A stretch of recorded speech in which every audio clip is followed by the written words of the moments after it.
당신은 느리게 나이 들고 있습니까?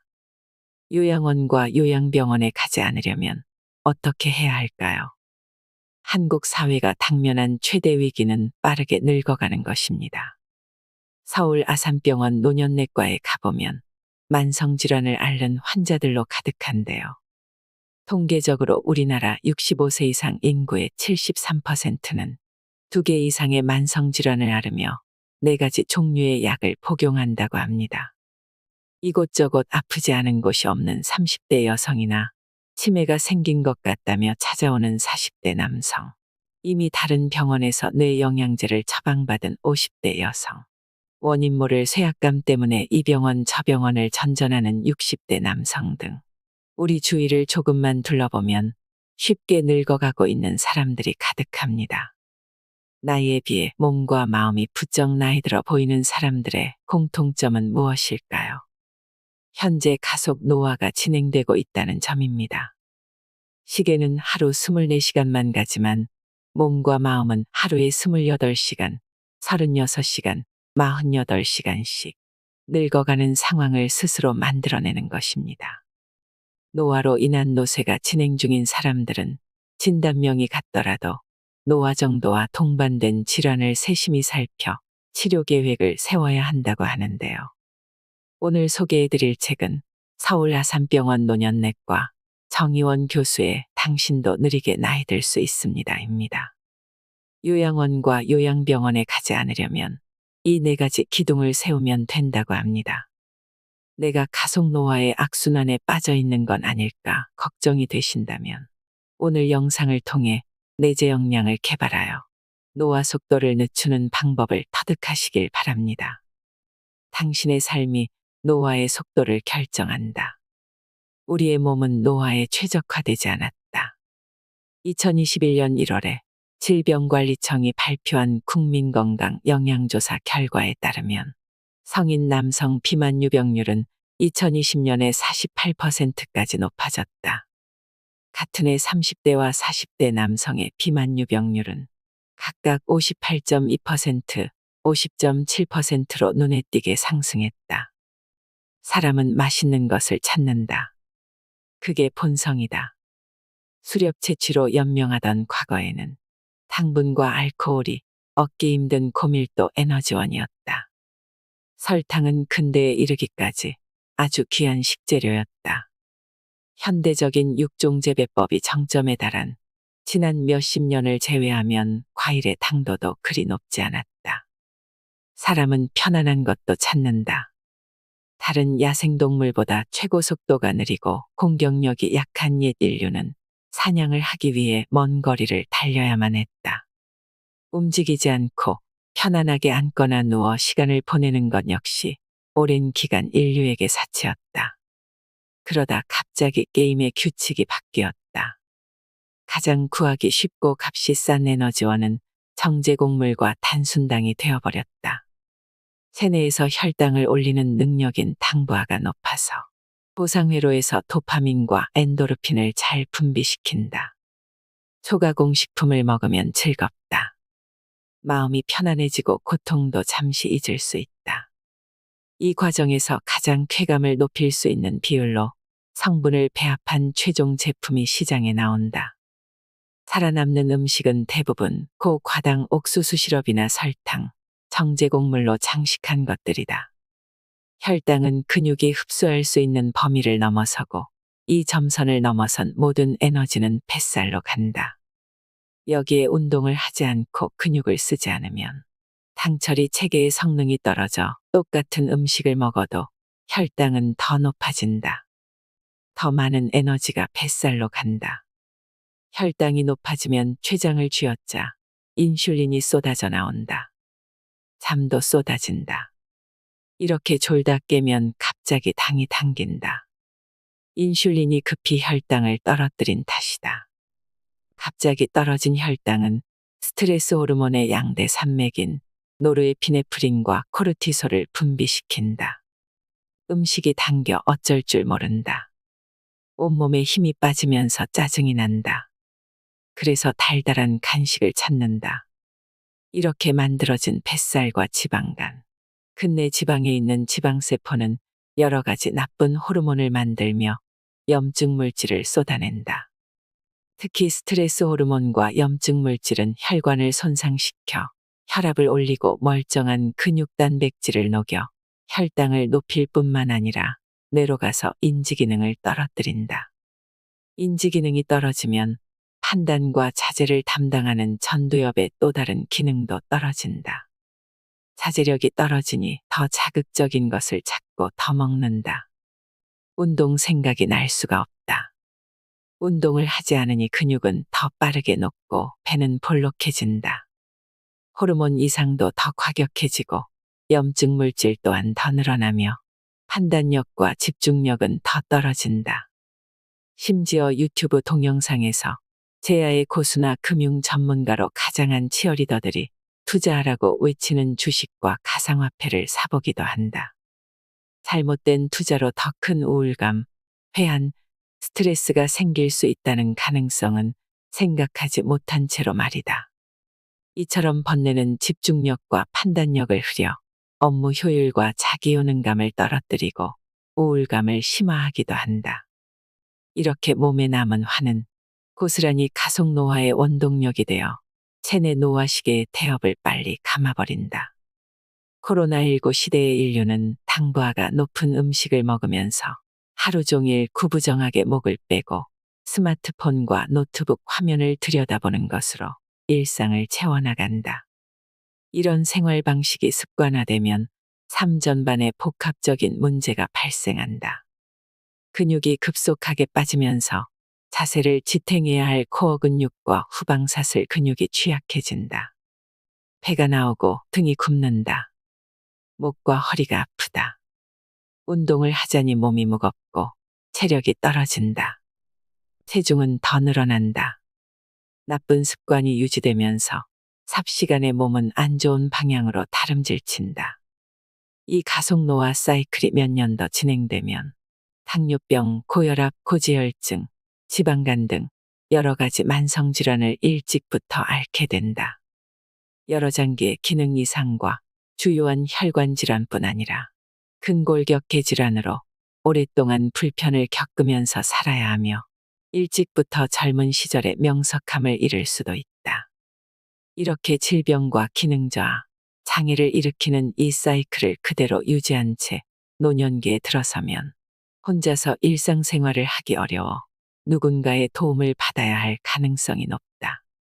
한국의 현재와 미래의 인구 구조를 고려한다면 지금 젊은 세대가 나이 들었을 때 돌봐줄 사람을 찾기는 쉽지 않을 것이다.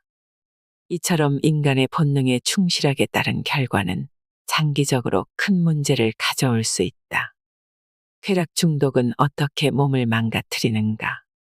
현대인은 삶을 즐거운 것들로 채우려 노력하지만 늘 공허감을 느끼며 도달하지 못하는 행복을 신기루처럼 느낀다. 사방에서 쏟아지는 광고와 기사, SNS의 동영상과 사진은 행복을 찾기 위해 정처 없이 떠다니는 사람의 마음을 더욱더 부추긴다. 하지만 끊임없이 자극받는 소유욕과 과시욕을 채우려 할수록 돌아오는 것은 정신적인 고통과 좌절이다. 지금 이 시대를 사는 많은 사람의 뇌가 이렇게 작동하고 있다. 사람이 어떤 행동을 하려면 동기가 필요하다. 어떤 동기가 생기는 경우 실제로 행동을 개시할지 말지를 전두엽의 대뇌피질이 결정한다. 이러한 과정을 거쳐 어떤 행동을 할 때 만족감, 행복감을 느끼면 도파민과 엔도르핀의 분비 신호가 작동한다. 그리고 이 만족감을 경험하지 못하면 기대했던 도파민과 엔도르핀이 활성화되지 않으므로 좌절감과 통증을 느끼게 된다. 이때 스트레스 호르몬인 노르에피네프린과 코르티솔이 분비된다. 마음의 화가 차오르는 상황이다. 전두엽에는 하지 말아야 할 행동을 안 하게 만드는 자제력이 있다. 그런데 중독의 고리가 형성되면 전두엽의 자제력은 약해진다. 보통 중독이라고 하면 술, 담배를 떠올리지만 보상을 만들어내는 모든 자극은 어떻게 사용되느냐에 따라 중독 회로를 형성할 수 있다. 특히 초가공식품은 이 중독 회로를 잘 형성한다. 이러한 중독과 보상의 과정을 과학적으로 이해한 사람들이 사용자의 의존성을 최대한 높일 수 있도록 게임이나 SNS, 쇼핑 앱, 투기 거래를 부추기는 주식이나 가상화폐 거래 플랫폼 등을 개발한다. 이제는 넷플릭스와 유튜브의 시대를 넘어 짧은 동영상을 올리는 플랫폼인 틱톡이 사람들의 시선을 붙잡는다. 더 강하고 빠르게 획득할 수 있는 보상의 자극제가 계속해서 시장에 나오고 현대인은 이러한 자극에 끊임없이 탐닉하고 있다. 체내 도파민 신호는 자극에 적응한다. 이런 관계는 여러 약물과 알코올 등의 중독성에 대한 연구를 통해 밝혀졌다. 강한 보상과 만족감을 주던 자극도 반복적으로 경험을 하면 처음에 만족감을 느끼지 못한다. 적응 현상이 진행되면 같은 효과를 얻기 위해서는 점점 더 많은 자극이 필요하다. 끊임없이 스마트폰 화면을 스크롤하고 물건을 더 많이 사고 해롭고 자극적인 음식을 더 먹고 불필요한 여행도 더 하게 된다. 그러나 불쾌와 공허는 사라지지 않는다. 크고 작은 도파민 자극이 마구 섞여서 들어오고 또 빠져나가면서 금단 증상이 나타나 정신이 안정되지 못하고 항상 스트레스 호르몬 수치가 높은 상태를 유지한다. 적응 현상 때문에 이런 행동은 더욱 심해지고 일상생활에 지장을 줄 만큼 해악이 커진다. 이 상황에 빠져 있던 전형적인 사례가 아돌프 히틀러다. 술과 암페타민을 비롯한 여러 도파민 자극원에 푹 빠져 살면서 나중에는 전두엽 기능을 완전히 상실해 정상적인 의사결정이 불가능해졌고 도파민 결핍 증상으로 파킨슨병과 유사한 상태에 빠지기까지 했다. 쾌락의 총량은 늘릴 수 없다. 적응 현상 때문에 매우 강력한 자극원을 경험하더라도 그 보상 정도는 오래지 않아 기저 수준으로 떨어진다. 그래서 더 큰 보상을 끊임없이 갈구하게 되며 그 결과는 절망일 수밖에 없다. 사람이 산업화 이전부터 시간을 보내던 방법인 풍경 보기, 새와 벌레의 소리 듣기, 독서, 악기 연주, 산책 등은 충분히 많은 보상을 주는 활동이었다. 이제는 이러한 활동으로 얻는 보상의 정도가 스마트폰이 주는 보상 강도를 이기지 못한다. 업무는 따분하게 느껴지므로 직장에서의 집중력이 떨어진다. 자기를 돌보는 시간을 갖지 못한다. 여가 시간이 생기더라도 뇌는 쉬지 못한다. 독서와 묵상, 운동 등의 활동이 삶에서 빠지니 신체와 정신 건강이 함께 나빠진다.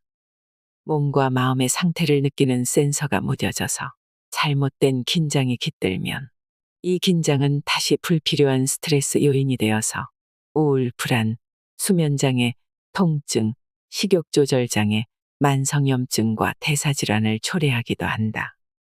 다시 말해 고통의 총량을 늘리는 방향으로 작용한다. 결국 쾌락의 총량을 늘리는 방향으로 살고 싶다는 생각은 틀렸다. 주관적으로 느끼는 쾌락의 총량을 지속적으로 늘리는 것은 불가능하다. 도파민 리모델링을 시작하자.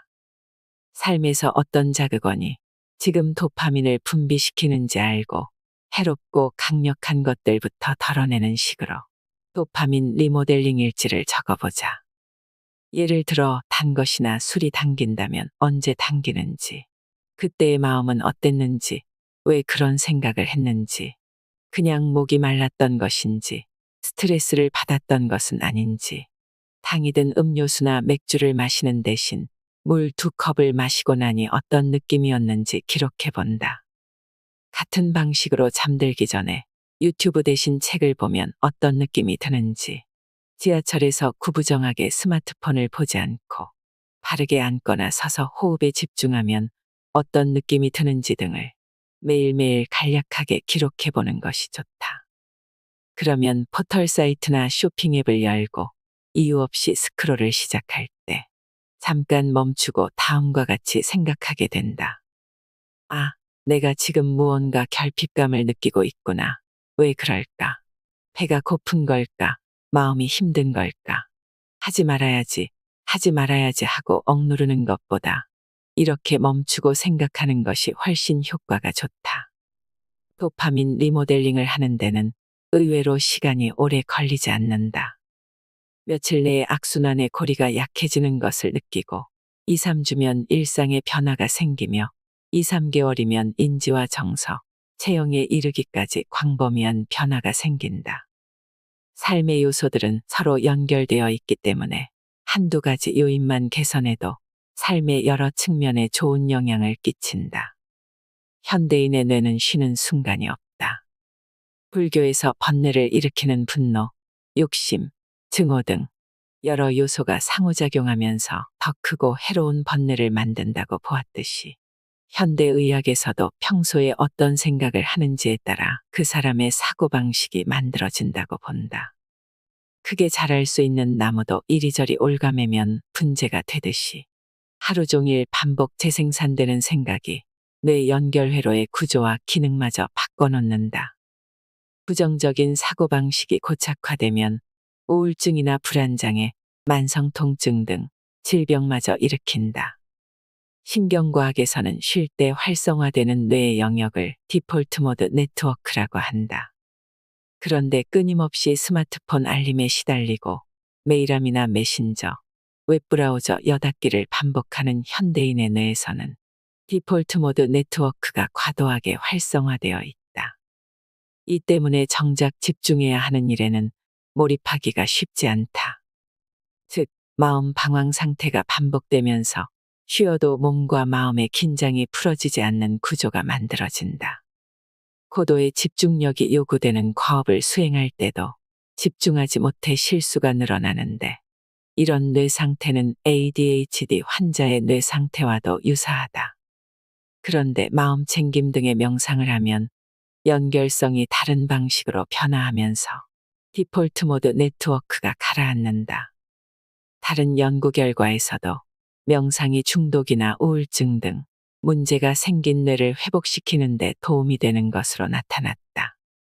고요하고 평안한 마음은 무언가에 집중이 잘 되는 낮은 엔트로피 상태와도 같다. 쾌락과 폭음은 이 마음 방황을 잠시 달랠 수 있지만 장기적으로는 디폴트 모드 네트워크의 연결성을 더 좋지 않은 방향으로 바꾼다.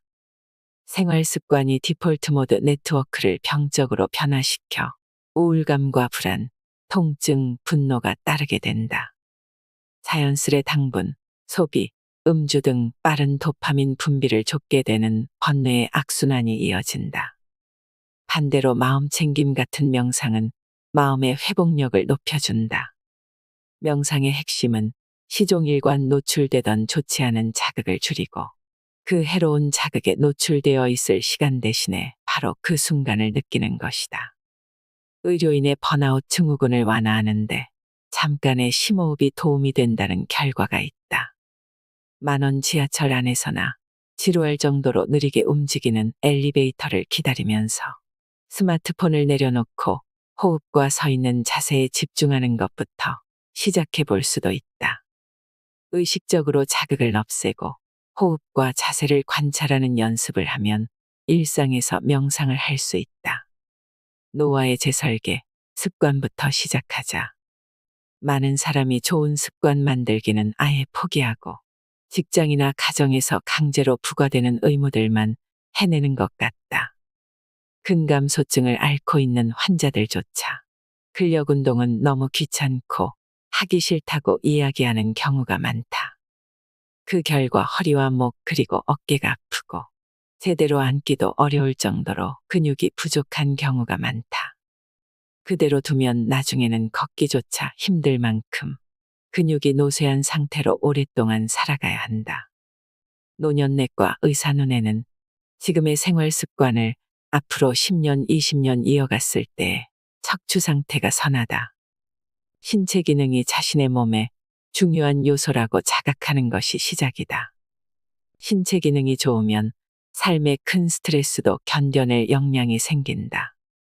심하게 아파보기 전에는 아무리 이야기해도 잘 깨닫지 못하는 것이 사람의 본성이기는 하다. 퇴근하고 집에 가면 피곤해 죽을 것 같아서 누워서 유튜브를 보다가 잠드는 습관이 형성되어 있는 경우가 많다. 이러한 습관이 고착화되면 체력이 점점 떨어지고 몸에는 딱딱한 관절과 지방 조직만 남는다. 반대로 조금이라도 제대로 된 운동을 습관으로 만들면 선순환이 싹트기 시작한다. 하루 15에서 20분이라도 스마트폰 달력 앱에 일정을 등록하고 간단한 맨몸 운동이라도 시작해야 한다. 홈트레이닝이 잘 안 되는 이유는 집이라는 장소가 집에서 누워서 유튜브를 보다가 잠드는 습관회로의 환경적 신호이기 때문이다. 이런 경우에는 바로 운동을 할 수 있게 방의 환경을 약간 바꾸면 도움이 된다. 2, 3주 정도 거의 매일 반복하면 생활의 여러 요소가 빠르게 개선되는 경험을 할 수 있다. 또한 해낼 수 있는 운동 강도가 점차 높아지면서 도파민과 엔도르핀이 점점 많이 분비된다. 사람마다 차이가 있지만 이렇게 4에서 6주를 유지하면 습관회로의 재생산 지수가 복리의 문턱값을 안정적으로 넘기고 습관으로 자리 잡는다. 이렇게 생활 습관을 점검하고 재편성할 역량을 키우는 것은 이제 살펴볼 내재 역량을 쌓아나가는데 아주 중요한 도구가 된다. 삶의 내재 역량이 높아야 노화의 가속도를 줄인다. 흥미롭게도 생체라는 복잡 적응계에서는 안전마진을 내재 역량으로 설명할 수 있다. 의자에 똑바로 앉아 있으려면 50 정도의 자세 유지 근력이 필요하다고 가정하자. 평소 근력이 50일밖에 되지 않는다면 며칠만 침대에 누워 있어도 근력이 떨어져서 의자에 앉아 있기가 어려울 것이다. 평소 의자에 똑바로 앉아 있을 때 사용하던 자세 유지 근력이 49로 떨어지면 이때부터는 자연스러운 근력의 유지보수 활동이 소실된다. 이 때문에 의자에 앉을 수조차 없어 기능 회복을 위해 재활이 필요하며 거기에는 아주 많은 노력을 들여야 한다. 이런 경우를 낮은 내재 역량 상태라고 할 수 있다. 반면에 안전마진이 40일 때 평소 근력이 90이라면 병치레 하느라 근력이 80이 되더라도 의자에 앉지 못할 정도가 되지는 않는다. 또한 원래 생활 습관과 운동 습관을 유지하면 머지않아 근력을 원래대로 회복할 수 있다.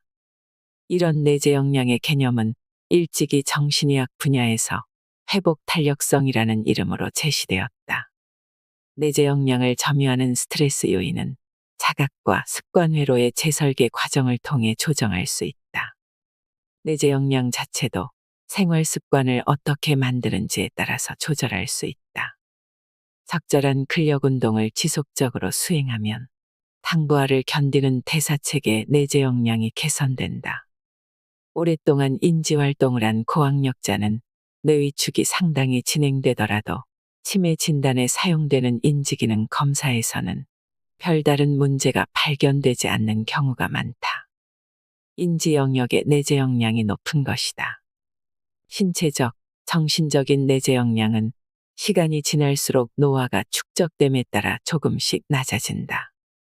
체내의 구조적, 기능적으로 눈에 보이지 않는 고장난 부분이 많아지면 스트레스를 견딜 여력이 줄어들기 때문이다. 이것을 의학적으로 노쇠현상이라고 한다. 자동차는 완벽하게 정비를 하더라도 처음 공장에서 출고된 상태의 역량을 넘어서기 어렵다. 하지만 사람은 어떻게 개발하고 관리하느냐에 따라 꾸준히 내재 역량을 증진시킬 수 있을 뿐 아니라 기능적으로 노쇠하는 시기도 늦출 수 있다. 성공적인 나이듦을 위한 4가지 기둥. 노화를 이기는 몸. 노화의 속도를 늦추는 첫 번째 기둥, 이동성. 몸은 움직이도록 설계되었다. 이동성 도메인의 내재 역량은 에너지 대사체계의 건강 상태를 결정해서 노화 속도를 제어하고 정서와 인지에도 영향을 주는 삶의 중요한 요소다. 특별히 장애가 없는 사람이라도 이 도메인의 성능이 어느 수준 이하로 떨어지면 일상생활의 모든 움직임에 도움을 받아야 한다. 균형 감각과 근력이 떨어지면서 낙상이라도 당해 엉덩이 관절이 골절되기라도 하면 여간에서는 정상적인 일상생활을 회복하기가 어렵다. 이동성 도메인의 내재 역량이 낮으면 어떤 질병에 걸려도 수술이나 방사선 치료, 약물 치료를 제대로 받기 어렵거나 치료를 받은 후 신체 기능이 더욱 떨어져 요양병원이나 요양원에서 여생을 보내게 된다. 인간의 골격계는 적어도 100만 년 이상의 오랜 기간 동안 이동과 생산수단의 역할을 수행했다. 그러나 엘리베이터와 철도, 자동차 등의 탈 것과 내연기관이나 기계가 보급되면서 사람의 근골격계는 자유로워졌다. 현대적 산업사회와 도시 구조가 이룩되었고 인간은 몸의 편안함을 얻게 되었다. 하지만 이동성의 내재 역량은 원시 인류에 비해 큰 폭으로 낮아졌다. 그 대가는 성인기 이후 수십 년 동안 이어지는 근골격계의 불편과 몸과 마음의 질병, 나아가 노년기의 신체 기능 저하와 장애였다. 서구화된 생활 습관을 유지하는 현대인이 신체 활동으로 사용하는 평균 열량은 하루 250에서 300kcal다. 사람은 일상생활에서 편하게 움직이는 방법이 있는데도 근육을 사용해 움직이는 것을 손해를 보는 행동으로 받아들이는 경향이 있다. 이동에 근육을 쓰는 것을 너무나 싫어하기 때문에 자동차는 도로를 가득 메우고 엘리베이터는 항상 만원이다. 그 결과 우리는 개인의 내재 역량을 유지하는데 매우 중요한 요소인 이동성 도메인을 악화시키고 있다. 신체 통증을 감소시킨다고 광고하는 여러 가지 물건과 서비스들이 시장에 등장해서 수익을 올리기 시작한다. 더 오래 앉아 있을 수 있게 인체공학적으로 설계된 값비싼 의자. 의자에 덧대면 허리가 덜 불편하다는 받침대와 쿠션. 전기자극이나 물리적 자극을 이용한 마사지 기계. 병원과 한의원에서 이루어지는 각종 물리치료와 도수치료. 통증을 완화한다는 주사. 몸 여기저기에 좋다는 건강식품 등. 그 종류는 끝이 없다. 그러나 근육을 거의 사용하지 않으면서 부적절한 자세와 긴장을 하루 종일 유지하는 등의 근본적인 문제는 계속 유지되기 때문에 불편과 통증은 해결되지 않는다. 근육은 줄어들고 지방은 늘어나는 근감소성 비만이 되고 대사증후군과 연관된 만성질환들이 일찍부터 찾아온다. 결국 느낄 수 있는 쾌락의 총량은 늘리거나 줄이려고 노력한들 별 차이가 없다. 편리함을 찾는 것도 마찬가지다. 불편한 것, 몸을 움직이는 것이 손해라고 생각하는 탓에 움직이지 않으려는 경향성과 습관이 고착되면 근골격계 건강, 대사 건강을 포함한 이동성 도메인이 가속 노화하면서 남은 세월 동안 더 많은 신체적, 정신적 고통을 겪게 된다. 지금까지의 내용을 요약하면 첫째, 우리 몸은 생각보다 더 많이 움직이도록 설계되어 있다. 하루 20km를 걷고 뛰는 정도까지는 끄떡없다. 뛰면 무릎 연골이 닳아서 없어진다는 이야기를 많이 한다.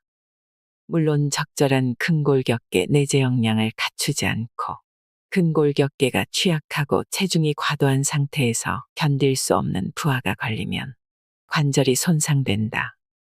하지만 근골격계 내재 역량을 갖춘 상태에서 올바른 자세로 적절하게 달리면 오히려 무릎 주변의 근육과 인대가 강화되면서 장기적으로는 관절의 마모 속도를 늦출 수 있다.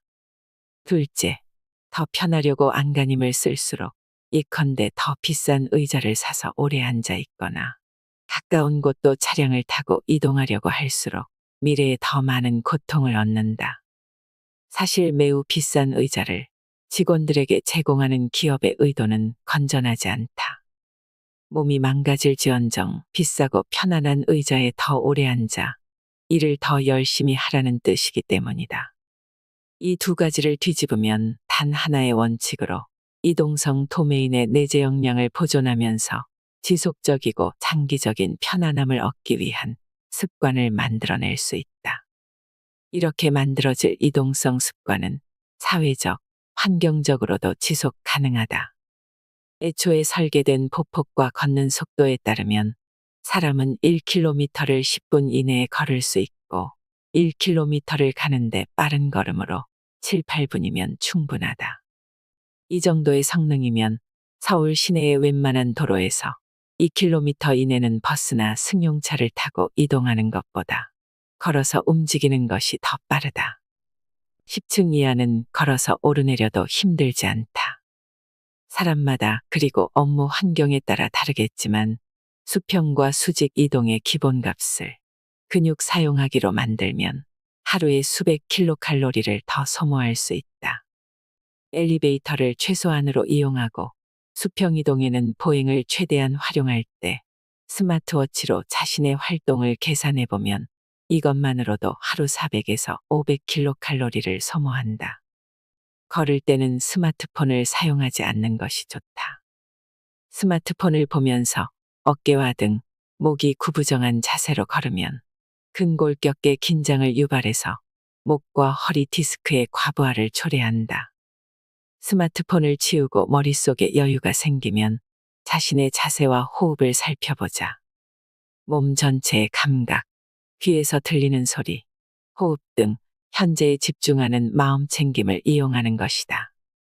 시계를 거꾸로 돌리는 무기, 노화의 속도를 늦추는 두 번째 기둥, 마음 건강. 많은 사람이 나중에 치매에 걸리면 어쩌지? 라고 걱정한다. 인구 구조가 변화하면서 치매에 따른 사회 경제적 비용이 급격히 증가하고 있다. 또한 고령의 가족을 돌보는 과정에서 느꼈던 고통 때문에 스스로가 나이 들었을 때는 독립적인 생활을 유지하기를 바라고 이를 위해 건강관리를 계획하는 사람들이 점차 늘고 있다.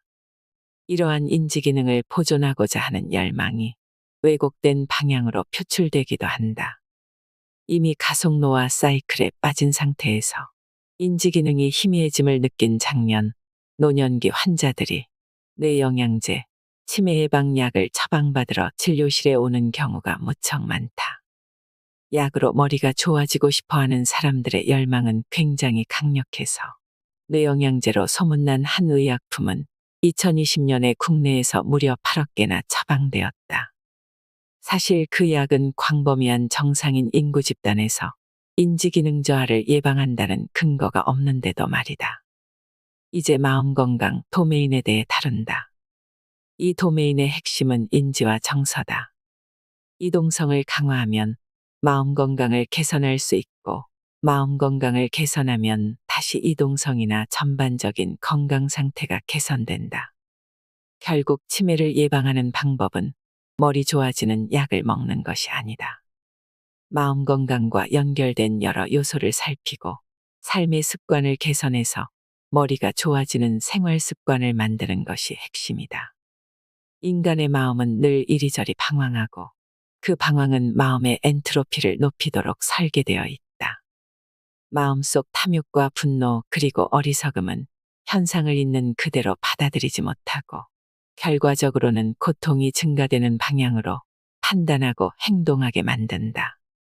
마음의 결핍감을 더 많은 소비로 해소할 수 있다고 생각하고 남이 가진 것이나 누리는 외형적인 것들과 자신의 것을 비교하는 어리석음이 탐욕, 스트레스를 일으키고 그 결과 소비와 탐닉이 늘어난다. 불교에서는 인간의 고통을 만드는 근원으로 탐욕과 분노 그리고 어리석음 이렇게 세 가지를 꼽아 삼독이라고 말한다. 균형 잡힌 신체 활동과 운동, 가속노화를 예방하는 절제된 식습관과 금주, 금연 등의 생활 습관은 이 삼독이 가속노화로 이어지는 악순환을 끊어준다. 가속노화 사이클에 흠뻑 빠진 사람들은 나에게 강하게 몰입하는 경우가 많고 이는 마음 챙김이 되어 있지 않은 상태라는 점이 늘 안타깝다. 그들은 원하는 목표를 달성하기 위해서 가치관, 생각, 습관을 교정해야 한다는 조언을 들어도 수용하지 못한다. 자아가 자각을 가로막는 것이다. 이런 한계 때문에 많은 의사가 운동하고 식사는 지중해 식단으로 바꾸세요 라고 말해도 환자들의 생활 습관이 별로 달라지지 않는 것일지 모른다. 마음 챙김 훈련도 운동과 마찬가지로 여러 가지 방법으로 배우고 실천할 수 있다. 짧게는 5분, 길게는 1시간 이상 호흡에 집중하는 훈련을 매일 습관화하면 자연스럽게 먹기, 걷기나 집안일 등 여러 가지 일상생활을 하는 과정에서도 그 순간에 집중하는 훈련을 하게 된다. 명상을 위한 앱이나 마음챙김 가이드 관련 유튜브 동영상들을 사용해 보는 것도 괜찮다. 근력 운동의 효과가 정서, 인지, 대사 등의 다른 영역으로 파급되는데 2, 3개월이 걸리는 것처럼 마음챙김이 광범위한 효과를 발휘하는 데에도 비슷한 시간이 걸린다. 또 충분히 수련하고 나면 그 효과가 1년 이상은 유지될 수 있다. 호흡을 생각하지만 호흡에 대해 생각하려 집착하지는 않아야 한다. 서거나 앉거나 누운 모든 자세에서 몸에 긴장한 곳이 있는지 살펴보자. 입꼬리를 살짝 들어올려 아주 고요한 미소를 지어보면 긴장이 해소되는 것을 느낄 수 있다. 100세인 사람들을 대상으로 한 연구에서 장수한 사람들이 공통적으로 규칙적이고 절제된 삶의 방식과 긍정적 사고방식 등을 갖고 있는 것으로 나타났다. 이러한 결과를 토대로 생각하면 마음챙김을 삶의 습관으로 만드는 것은 그 효과에 비해 이를 것이 거의 없어 상당히 수익률이 높은 투자다. 따라서 몸과 마음을 위한 최상의 영양제가 마음챙김이라고 생각하고 실천해보자. 나이를 먹으면 아픈 것이 당연하다는 착각. 노화의 속도를 늦추는 세 번째 기둥, 건강과 질병. 삶의 세 번째 도메인은 건강과 질병이다. 주변을 돌아보라.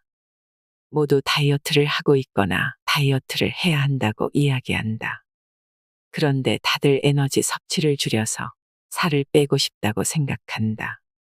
그러나 다이어트를 한다고 말하는 사람 중 대부분이 늘 다이어트에 실패한다. 다이어트에 일시적으로 성공해도 의지가 약해지면 다시 이전의 식습관으로 되돌아가며 금세 체중이 되돌아오고 체지방률은 치솟는다. 이런 식으로 다이어트를 할수록 사람들의 체내에는 점점 지방만 남고 근육은 줄어들며 요요는 빠르고 강력하게 찾아온다. 나중에는 물만 먹어도 살이 찌는 상황이 되어 체중과 열량에 대한 강박관념을 갖게 되며 자신의 몸을 혐오하게 되기도 한다. 특히 빼빼 마르고 싶은 강력한 목적의식과 높은 의지력, 실천력을 갖춘 사람들은 노년기에 이를 때까지 열량과 단백질을 과도하게 낮은 수준으로 섭취한 결과 스스로 근감소증을 만들기도 한다. 저속 노화 과정에서 체중과 체성분, 영양분 섭취가 어떤 역할을 하는지 이해하면 이러한 고통의 고리를 끊어낼 수 있다. 마음에 드는 체형을 만들기 위해서, 체중을 줄이기 위해서 총칼로리를 줄인다는 다이어트 논리는 모두 틀렸다. 먼저 개인의 신체에 대해 갖는 신체상부터 틀렸다. 한국의 젊은 여성은 대개 깡마르고 싶어 하는데 그 깡마름은 건강을 해칠 정도다. 그러므로 진짜 문제는 뚱뚱해진 것 같다가 아니라 근육이 너무 빠져버린 것이다. 근육이 없는 상태로 계속 다이어트 식단을 시도하면 요요를 거듭하다가 결국에는 골다공증이 생긴 뼈와 지방만 남게 된다. 남성의 경우에는 체형이나 체중에 신경을 너무 안 쓰는 것이 문제다. 직장 생활을 하면서 신체 활동량이 줄어들고 근육이 빠진 상태에서 체중에 대한 집착조차 하지 않는 경우가 많다. 그 결과 단순당, 초가공식품, 술, 담배라는 가속노화 자극원에 빠지고 가느다란 팔다리와 올챙이 배 체형의 중년이 되는 경우가 많다. 저칼로리 식사와 근육량 감소 그리고 당분 섭취는 모두 기초대사량을 감소시킨다. 결국 요요라는 반작용이 일어날 수밖에 없다. 요요가 오면 낮은 근육량과 감소된 기초대사량이 시너지를 일으켜 지방은 최고 속도로 증가한다. 단적으로 말해서 한국의 평균적인 젊은 남녀는 여러 대사질환과 만성염증을 일으키며 스스로의 내재 역량을 빠르게 깎아먹는 가속노화 체형을 가지고 있다. 늘씬하고 아름다운 동시에 만성질환을 예방하고 신체 기능과 근골격계 균형을 보존할 수 있는 몸을 만들려면 충분한 근육량과 적절한 체지방, 올바른 식습관이 결합한 적정 체중이 필요하다. 자연스럽지 않은 당 섭취가 끼치는 악영향을 실감하고 싶은가? 일단 2, 3일 동안 초저탄수화물 식이를 하거나 탄순당과 정제곡물을 일주일 이상 먹지 않는 상태를 유지한다. 그리고 평소에 즐기던 무언가를 먹으면 어떤 느낌이 드는지를 자세히 느끼고 기록해보자. 콜라나 오렌지 주스를 마시고 1시간 정도 지나면 음식을 찾아 헤매는 자신을 만나게 될 것이다. 가장 우스꽝스러운 사례는 몸의 염증을 줄이고 체내 독소를 배출해 준다는 해독 주스다. 어떤 재료를 갈고 짜 넣든 간에 탄수화물을 액체로 만들어서 들이켜면 즉각적으로 혈당이 상승하고 인슐린이 분비되며 곧바로 혈당이 떨어지기 때문에 몸이 정화될 리가 만무하다. 사람의 뇌는 기인을 평가하는데 적절하지 않다. 가스레인지로 음식을 조리하면 폐암에 걸린다는 생각이 널리 퍼져 인덕션 레인지 보급이 급속히 늘고 있다. 정작 폐암의 잠재적 원인은 음식을 조리할 때 발생하는 눈에 보이지 않는 여러 가지 미세먼지와 유기화 합물 기체다. 이 기체는 음식을 어떤 방식으로 가열하든 일정 온도에 도달하면 동일한 양이 생성된다. 결국 이를 줄이려면 후드를 사용하고 재료를 굽지 않는 대신 찌거나 끓여 먹는 등 다른 조리 방법을 선택해야 한다. 가스레인지와 인덕션 레인지의 차이는 이산화탄소와 극히 적은 일산화탄소 등 연소의 결과물이 발생하는지 여부다. 이들은 발암물질이 아닐 뿐더러 이마저도 후드를 사용하면 대기로 배출된다. 게다가 인덕션 레인지는 가격이 비싸고 전기를 사용하기 때문에 전체적인 탄소 발자국도 가스레인지보다 50% 이상 많이 발생한다. 한마디로 가스레인지로 음식을 조리해서 폐암이 발생할 가능성을 줄이기 위해 인덕션 레인지를 사용하는 것은 의미가 없는 데다가 경제적으로도 환경적으로도 손해인 방법이다. 하지만 사람들의 머릿속에 이런 사실관계는 대부분 들어오지 않고 그저 가스레인지는 가족을 배려하지 않는 사람들이나 쓰는 것이라는 감정적 판단만 남는다. 사람의 뇌는 최근에 접한 사실만을 주로 기억하는 경향이 있으며 모든 사건을 선악의 구도로 해석하는 데 익숙하다. 생각과 판단에 감정이 개입되는 경향도 있다.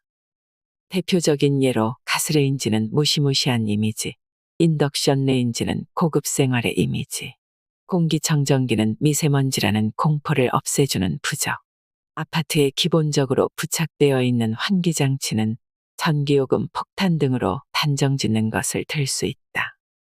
사실관계의 유무와 상관없이 좋고 나쁨의 이미지가 행동과 의사결정에 영향을 준다. 건강에 좋다고 널리 알려졌던 음이온은 방사성동위원소로 만들어낸다고 밝혀졌다. 사람들은 각종 영양제를 먹고 항노화 클리닉에 방문해서 활성산소를 감소시킬 수 있다는 항산화 주사를 맞는다. 여러 가지 생활 습관을 조합해 하루에 축적되는 노화의 정도를 500에서 2000까지 조절할 수 있다고 하면 그중 200에서 300을 차지하는 중요한 한 가지 생활 습관에 대해서는 생각하지 않고 0.1에서 0.2 정도밖에 영향을 주지 않는 그다지 의미 없는 것들에 시간과 비용을 쓴다. 가속 노화가 진행되도록 항노화 건강으로 광고하는 제품과 서비스를 구입해 면죄부를 얻고자 하는 셈이다. 올바른 습관을 형성하기 위한 노력이 당장 눈에 보이는 변화를 만들어내지 않으므로 그러한 습관 자체를 돌아보지 않으려고 한다. 반대로 이름을 붙일 수 있는 질병이 발생하면 그에 대해서는 가장 최첨단의 치료를 받고자 한다. 기대여명을 10년 이상 늘릴 수 있는 생활 습관을 알면서도 실천하지 않다가 암이라는 명확한 적이 생기면 기대여명을 몇 주 늘리는 치료법에 전 재산을 쏟아붓는다. 따라서 우리는 뇌의 경향성을 이해하고 이성적으로 다스릴 수 있어야 한다. 당신의 재산과 건강을 노리는 사기꾼들은 노화와 죽음을 외면하고 불편을 피하고자 하는 심리를 능수능란하게 이용하기 때문이다. 사람의 노화와 질병, 장애는 거대한 욕조에 비유할 수 있다. 세계의 수도꼭지로 쏟아져 나온 물이 일정한 높이에 도달하면 유의미한 내재 역량 부족 현상이 나타나고 독립적인 일상생활을 유지하기 어려워진다. 안타깝게도 이 욕조에 물이 빠져나가는 구멍은 없다. 물이 흘러넘치지 않게 할 수 있는 방법은 두 가지다. 바로 욕조의 밑면적을 넓히는 것, 즉 젊어서부터 내재 역량을 강화해 놓는 것과 세 번째 수도꼭지의 유량을 가능한 한 줄이는 것이다. 이 원리를 이해해야 건강, 질병과 관련해서 어리석은 판단을 하지 않을 수 있다. 첫 번째 수도꼭지인 시간은 누구에게나 공평하다. 두 번째 수도꼭지인 유전자는 이미 태어난 이상 바꾸기가 어렵다. 세 번째 수도꼭지는 후생유전학적 지형, 생활습관, 환경, 질병, 약 등 모든 후천적 경험을 포함한다. 쉽게 말해서 꾸준히 노력하면 유전자의 발현 정도나 시기를 변화시킬 수도 있다는 뜻으로 팔자도 어느 정도 고쳐볼 수 있다. 단, 세 번째 수도꼭지가 일정 정도 열려서 유량이 많아지면 점점 잠그기 어려워진다. 일단 구멍이 생긴 댐은 점점 붕괴에 취약해지는 것과 마찬가지다. 세포와 조직 그리고 장기체계에 고장이 많이 나기 시작하면 양성 되먹임을 일으켜 노화의 생물학적 핵심 특징들이 더 빨리 발현되도록 만든다. 노화에는 복리이자 같은 특성이 있는 것이다. 근거가 불명확한 건강 정보를 바탕으로 구매나 행동을 결정하는 수많은 단계마다 주의가 필요하다. 그래야 건강과 행복을 미끼로 지갑에서 돈을 꺼내가려는 사람들의 속임수를 간파할 수 있다. 남들이 좋다고 이야기하는 것들이 임상적으로 검증되었는지도 확인해야 한다. 상업적으로 판매되는 대부분의 건강보조제는 현재 젊고 건강한 사람들에게는 효과가 없을 가능성이 높고 설령 효과가 있더라도 생활 습관을 바로잡아서 얻는 효과에 1%에도 못 미칠 것이다. 돈 내고 맞는 비싼 주사나 다양한 요법들도 마찬가지다. 이제 건강이라는 단어를 스스로의 내재 역량을 보존하는 방향과 일치시키는 훈련을 해야 한다. 치료라는 이름이 붙은 다양한 처치들은 아무 노력 없이 수동적으로 편하게 받을 수 있어 인기가 좋지만 실질적으로는 별 도움이 되지 않는다. 통증이나 불편감 하나에 도움이 되더라도 그 효과가 일시적일 가능성이 높다. 통증 완화나 질병 치료에 효과가 좋다고 해서 팔리는 기구나 장비도 마찬가지다. 잠이 오지 않는다고 수면제를 찾는 것과 비슷하게 겉으로 보이는 현상을 보이지 않게 덮어버릴 뿐이며 근본 원인은 해결하지 못하는 경우가 대부분이다. 실질적으로 내재 역량에 도움이 되는 방법들 중에는 운동이나 마음 챙김 명상처럼 귀찮더라도 능동적으로 행동에 나서야 하는 것이 많다. 약간의 불편이 편안함으로 느껴지고 노화의 세 번째 수도꼭지를 잠그기 시작하는 것. 그것이 아프지 않고 건강하게 나이 들 수 있는 방법이다. 지혜롭게 나이 들기 위한 덜어내기의 기술. 노화의 속도를 늦추는 네 번째 기둥. 나에게 중요한 것. 삶에 관한 계획과 목표 설정에서 가장 중요한 역할을 하는 도메인이 나에게 중요한 것이다. 이동성, 마음 건강, 건강과 질병, 이 세 도메인을 아우를 뿐 아니라 자신이 처한 상황과 지향하는 목표에 따라서 각각의 도메인을 어떻게 조율해야 할지도 달라지기 때문이다. 나에게 중요한 것에 대해 생각해 보는 것은 앞으로의 삶의 방식이나 우선순위 등을 전체적으로 조망해 보는 기회라고 할 수 있다. 보드리아르는 사람들이 자유롭게 자신이 원하는 대로 개성적인 행위를 하지만 이것이 사실은 차이에 대한 강요와 복종이라고 생각하지 못한다. 라고 했다. 사람들은 자기가 개성적인 소비자라고 생각하지만 실제로는 사회적으로 학습된 자신의 중거 집단에 적합하다고 생각하는 소비 행위를 한다. 이 모든 것은 개인적 자원 배분의 불균형을 초래하는 방향으로 작동한다. 필요 없는 지출 탓에 스스로 궁핍해진다. 이 때문에 돈을 더 많이, 빨리 벌고 싶다고 생각하면 스트레스 호르몬이 분비된다. 부적절한 목표를 설정함으로써 과로할 가능성을 높일 뿐만 아니라 애초에 발생하지 말았어야 할 스트레스 상황 자체가 삶을 불안정하게 만든다. 이 모든 것은 가속노화 생활 습관에 연료를 제공한다. 결국 자극적 소비를 통해 갈증을 해소하는 것은 목이 마르다고 바닷물을 마시는 것과 같다. 여행 산업과 미디어에서 보여주는 휴가의 모습은 휴가를 얼마나 멋지게 보내는지 SNS에 과시하거나 주변 사람들과 서로 다녀온 여행지를 비교하게 만든다. 위치제를 소유하려는 사람들의 심리가 건강과 정서에는 그다지 도움이 되지 않는 과잉 여행으로 파급되는 것이다. 먹고 마시는 것을 다른 사람과 비교하려는 사람의 본성도 생각해 봐야 한다. 만들 때 많은 노력이 들거나 재료가 희귀해서 비싸고 비싸니까 선호되는 음식들이 있다. 마블링이 많은 소고기, 푸아그라, 고가의 와인과 위스키 등이다. 서울 뚝섬에 있는 수도박물관에 가면 350ml의 0.13원인 서울의 수돗물 아리수와 시중에 판매되는 수많은 생수들을 비교해서 전시하는데 가장 비싼 것은 한 병에 10,000원을 넘는다. 비싼 이유는 그저 더 멀리서 배나 비행기로 싣고 와야 하며 유통구조가 복잡하기 때문인데 사람들은 어쨌든 비싸니까 고급이라고 생각한다. 아무리 많은 재화를 소유해도 인간의 도파민 분비 체계를 완전히 충족시킬 수는 없다. 당신에게 부족한 것은 재화가 아니라 삶의 요소들에 대한 돌봄이다. 전문가의 시각은 장님 코끼리 만지기식이다. 자신이 주로 연구한 인구 집단 또는 동물들의 현상을 조언의 근거로 삼기 때문이다. 예를 들어 사회적으로 성공한 인구 집단을 관찰해서 일찍 일어나는 습관을 발견하면 잠을 줄이라고 조언한다. 그러면 많은 사람이 이미 잠이 부족한데도 새벽 5시에 일어나려 애쓴다. 무릎 관절염이 우려된다며 달리기가 관절에 해로운 운동이라고 조언하는 의사들. 근력 운동은 목과 허리, 디스크에 좋지 않다며 걷기만 하라는 의사들도 있다. 생애주기나 삶의 조화를 고려한 조언은 찾아보기 어렵다. 계속 말했듯 노화는 복리의 특성을 가지고 우리 몸을 변화시킨다. 노화의 복리 효과는 당장은 눈에 보이지 않더라도 지속되면 큰 변화를 가져온다.